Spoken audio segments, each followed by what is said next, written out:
Magandang araw sa inyong lahat mga bro. Una sa lahat, nagpapasalamat tayo sa Diyos sa panibagong pagkakataon na pinagkaloob sa atin para po makagawa tayo ng mga panibagong tutorial, mga kaalaman patungkol dito sa ating mga motor. Meron kasi nagtanong sa akin mga bro, ano daw yung size ng bearing ng Rouser 180? So sasagutin lang natin.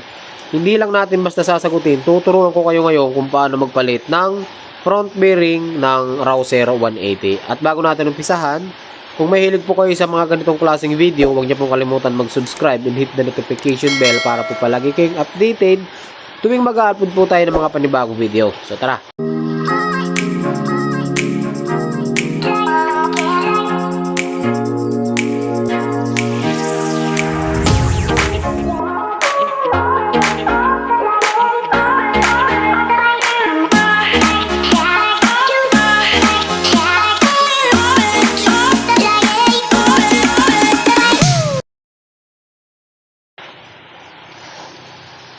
Pwede ko naman sana sabihin sa inyo mga bro kung ano yung size ng bearing, 'di ba? Mas madali po 'yun. Pero ito, alang-alang dun sa mga nag-aaral, nagdi-DIY, so tuturuan ko na lang din kayo mga bro kung paano ang pagpapalit ng front wheel bearing ng Rouser 180. So ito ay applicable po sa lahat ng klase ng motor yung gagawin natin ngayon kasi yung pagpapalit po ng bearing mga bro ay isa sa pinaka-basic maintenance ng ating mga motor.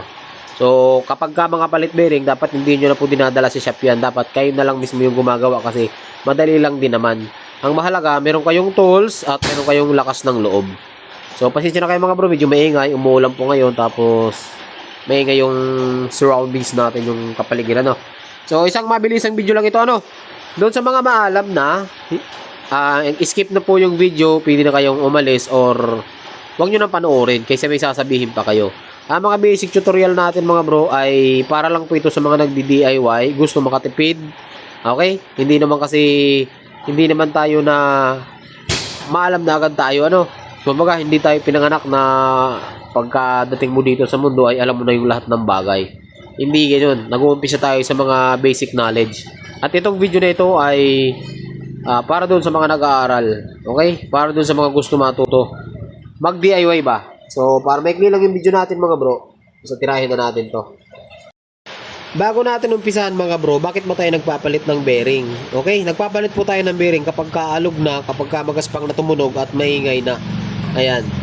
So, dito kung makikita nyo mga bro, smooth na smooth pa ikutin. Pero pag ginalaw ko to, tinan mo ha. Tinan nyo yung gulong. Sana makita. Ayan o. Tinan nyo yung kamay ko. Tingnan nyo yung kamay ko. Nakagalaw siya. Okay? Nakagalaw po yan. Baka hindi lang kita sa ano. Ayun.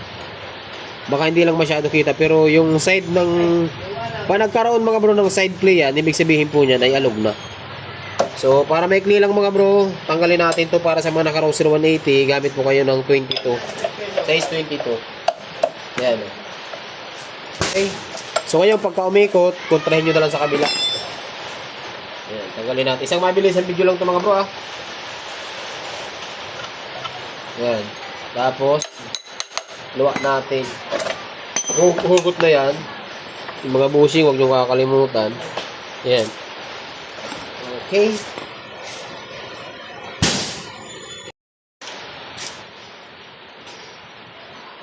Tanggalin natin tong oil seal. O ano pala, dust seal kung tawagin. Grabe, yung kapit na kapit no. Yan. Okay. Kalas na. Ito po yung bearing na sira. Ayan o. Ayan o. Kita nyo yan? Sa pagtatanggal mga bro ng bearing, kailangan nyo ng mga pangsungkit. Ayan. So mamili na lang kayo kung kailangan meron kayo. Basta ang bahala ka dyan mga bro, kapitan nyo yung ano. Kapitan nyo yung bearing. Ayan o. Ito yung gamitin natin o. Okay? Gamitin natin. Ayun, mga ganun tunugan. Ayan, kalas na yan. Basic lang yan. Ayun o. Ayan o bro. Tanggal na. Tapos, yung kabila. Tanggalin din natin to.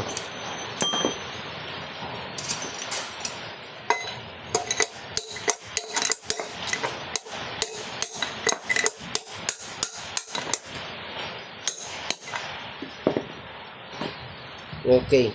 Ito po yan. Yan. Ito na, doon sa nagtanong, sasagutin na natin ano ba yung size ng bearing ng front wheel ng Rouser 180. So, bali ang size po ng bearing na gagamitin natin ay ito, 6202. Okay? So, KRX brand po. Ayan, magandang klase din naman ito mga bro, yung ating KRX na brand. Okay? So, kabit na natin mga bro. Napakadali lang po ng tutorial natin. Ano? Ulitin ko doon sa mga alam na to, huwag nyo nang panuorin. Yan. Okay, kabit na natin mga bro. Napakadali lang nito ikabit. Dapat hindi na ako nag-tutorial pero meron kasi nagre-request. At saka marami na tayong video nito pati.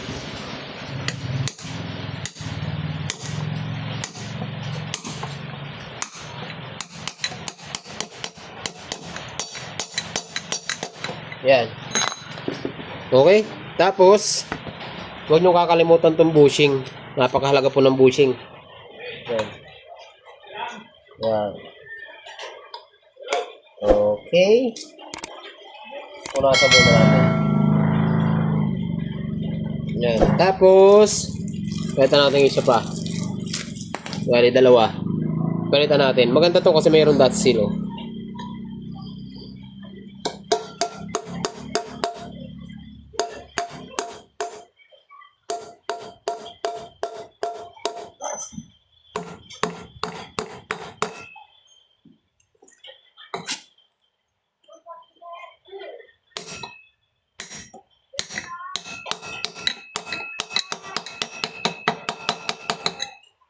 Ayos na. Tapos, yung dust seal. Ito, balik natin.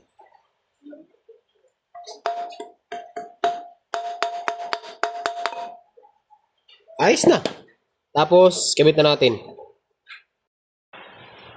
Ay. Di nakalibre na kayo sa labor. Kung pag-aaralan nyo yung pagagawa ng motor, hindi yung umasa kayo lagi sa shop. Lalo na dun sa may mga motor, no? Yung mga bushing, huwag nyo kakalimutan. Okay. Tapos, pasok mo lang ito dito na. Ayan.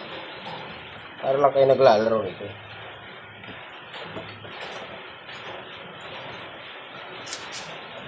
Kung may katulong kayo, mas maganda.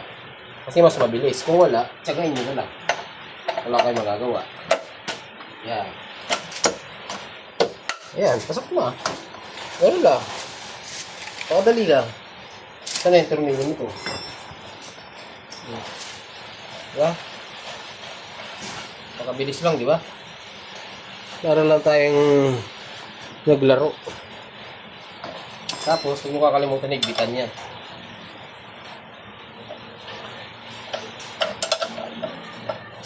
Yan. Yan. Good.